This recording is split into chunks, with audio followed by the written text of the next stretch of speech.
Chào tất cả các bạn nhá. Hôm nay mình sẽ dùng con ô tô dư chắc này để đi chở cát sỏi nhá. Đấy.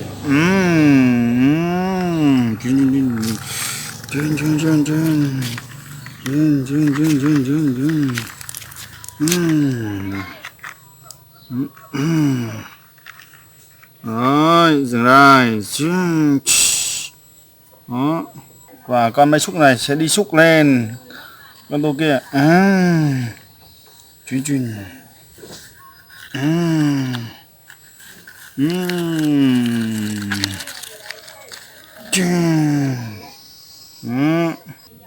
Và một con xe màu vàng thùng đỏ nữa này.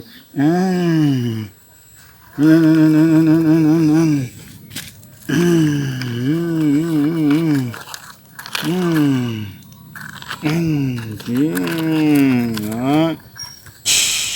Dừng ra.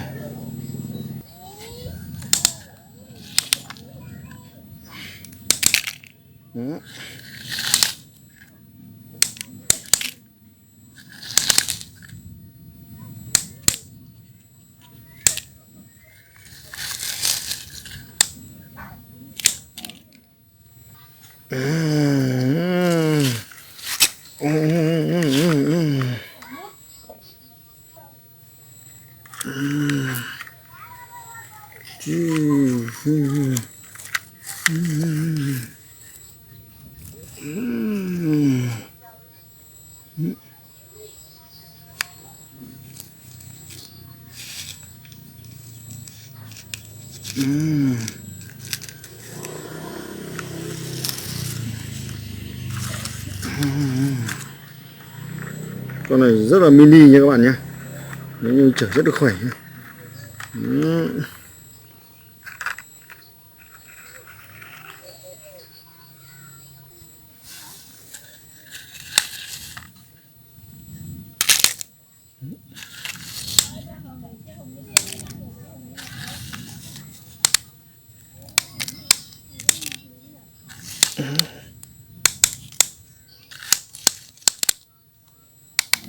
Rồi, rút lên này.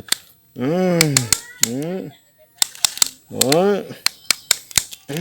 Rồi. Ok.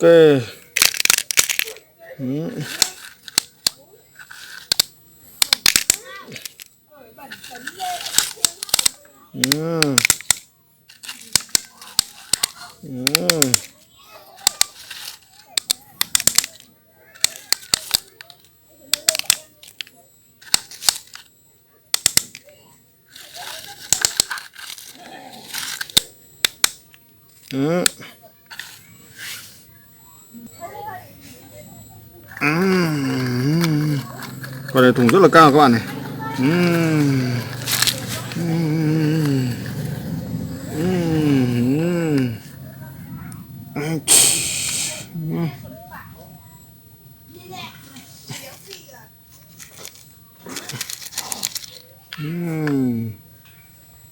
Phục.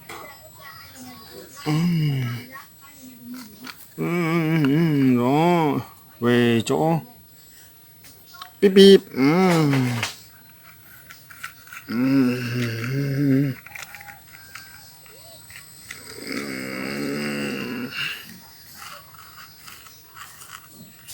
Đấy, lùi đây. Đấy, bên thôi. Đó, chưa, rất là nhiều nhá.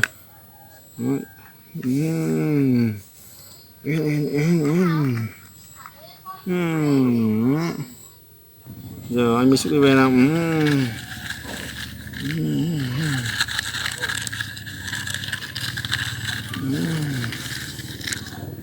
Đó. Và bây giờ gạt ra.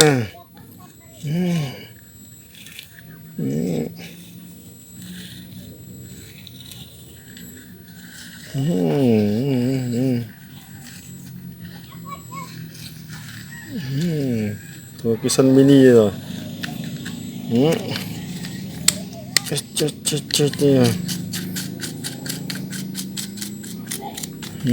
Sau này là dành cho một con xe bồn với lại một con xe máy xúc màu vàng mini nhá. Lên đậu ở đây nhá. Ừ. Ừ.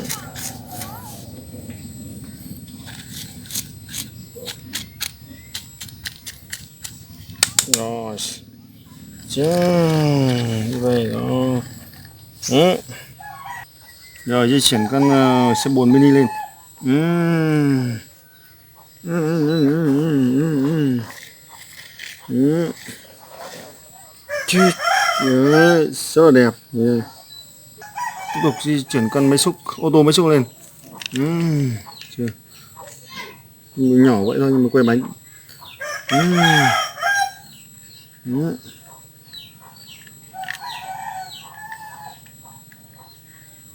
Rồi, chưa. Một cái sân mini rất là đẹp, tuyệt vời luôn nhá. Đấy, thế là hai bạn đã có một cái sân rất là đẹp. Cảm ơn tất cả anh em đã xem video nhá. Hẹn anh em lại video sau nhá.